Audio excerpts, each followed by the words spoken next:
Hi అండి. మనం ఎప్పుడూ చేసుకునే అరటికాయ ఫ్రై కాకుండా కొంచెం వెరైటీగా అయితే ప్రిపేర్ చేద్దామండి. దానికోసం ఒక ఆనియన్, చిన్న పచ్చి కొబ్బరి ముక్క, 4, 5 పచ్చిమిర్చి, చిన్న అల్లం పక్కన పెట్టుకోవాలి. ఇప్పుడు కడాయి పెట్టుకుని అందులో పోపు దినుసులు వేసుకొని మనం ముందుగా చిన్న చిన్న ముక్కల కింద కట్ చేసుకున్న అరటికాయ ముక్కలు కూడా వేసుకుని ఫ్రై చేసుకోవాలి. ఇందులోనే టేస్ట్కి తగ్గట్టుగా సాల్ట్ కూడా వేసుకుని కలుపుకోవాలండి.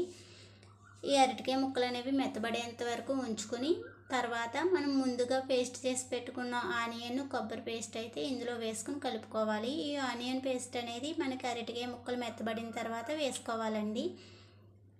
ఈ పేస్ట్ వేసిన తర్వాత ఒకసారి మూత పెట్టుకుని మధ్య మధ్యలో కలుపుతూ ఉండాలి, లేకపోతే మాడిపోయే అవకాశం ఉంటుంది. ఇందులోనే కొద్దిగా పసుపు కూడా వేసుకుని కలుపుకోవాలి.